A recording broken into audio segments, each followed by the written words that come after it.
Parts of speech. Parts of স্পিচটা কি? Parts of speech আমরা জানি 8 প্রকার। তোমরা একটু দেখো 9 প্রকার হয়েছে, নতুন আর এক প্রকার যোগ হয়েছে। একটু দেখো গুগলে। তাহলে ভাইয়া 9 প্রকার মানে ব্যাপারটা এইখানেই। সো এই জন্য এইখানটাতে কি করতে হবে, সেখানে পার্টস অফ স্পিচটা বুঝতে হবে। তাহলে নাউন কি প্রথমে বুঝতে হবে। 8 প্রকার 7 প্রকার যাই হোক, what ever, doesn't matter. So noun কি? আমরা ছোটবেলায় যে কোনো কিছু নামকে নাউন বলে। বাট আমি এখন যেটা বলি, যে কোনো কিছুর নামকে নাউন বলে না, আরো বহুত কিছু আছে যেগুলোকে নাউন বলে। তো সেই নাউনগুলো আমাদেরকে বুঝতে হবে। যাকে নিয়ে কথা বলা হয় সেটাই নাউন, এটাই আমরা রাখবো আর কি। এটা নাও হইতে পারে কিছু কিছু জায়গায়, কিন্তু এটা যখন দিব ভুলের কিছু নাই, অসুবিধা নাই। রহিমকে নিয়ে কথা হচ্ছে, রহিম ইজ এ গুড বয়, রহিম নাও। এইটা মাথায় রাখো, এটাকে নিয়ে কথা বলতেছি, এটাই নাও। এইবার সেকেন্ড লেয়ার আসি, অ্যাডজেক্টিভ। খুবই খুবই খুবই খুবই ইম্পর্টেন্ট। অ্যাডজেক্টিভটা কি ভাই? দোষ, গুণ, অবস্থা, সংখ্যা, পরিমাপ। এটা যে আমি করতে যাব, আমি যখন কথা বলবো স্পিকিং এ, আমি কি এত কিছু চিন্তা করে একটা ওয়ার্ড দিতে পারি অ্যাডজেক্টিভ হবে কি নেবে কি আমাকে ইজি? কিভাবে জিনিসটা হবে? সবচেয়ে তাহলে সহজ জায়গাতে নিয়ে আসি। সো এখন এখানে আমরা কি করবো তাহলে? মাথায় রাখতে হবে অ্যাডজেক্টিভকে আর দোষ, গুণ, অবস্থা ওই দিকে আমরা নেওয়ার দরকারই নেই। সোজা কথা হচ্ছে যেটা নিয়ে কথা বলতেছি ওইটাই নাউন। বলছি নাউন, ওটাই নাউন, আমরা জানি ওটাই নাউন এখন আমাদের হিসেবে কিন্তু। হ্যাঁ, যে নিয়ে কথা হচ্ছে এটা noun.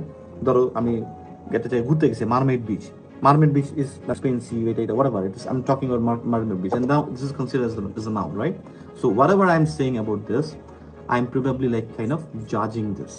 Whatever you say, for example, if you see a person who's coming, he's tall, he's fair, he's ugly, যেই বলতেছি whatever আমরা এগুলো আনতেছি, রাইট? যখনই আমরা বলতেছি, কথা বলতেছি, আমরা কিন্তু যখনই যে জিনিস নিয়ে কথা বলতেছি সেই জিনিসটাকে জাজ করার জন্য একটা কমেন্ট টাইপের কোনো পাস করতেছি, রাইট?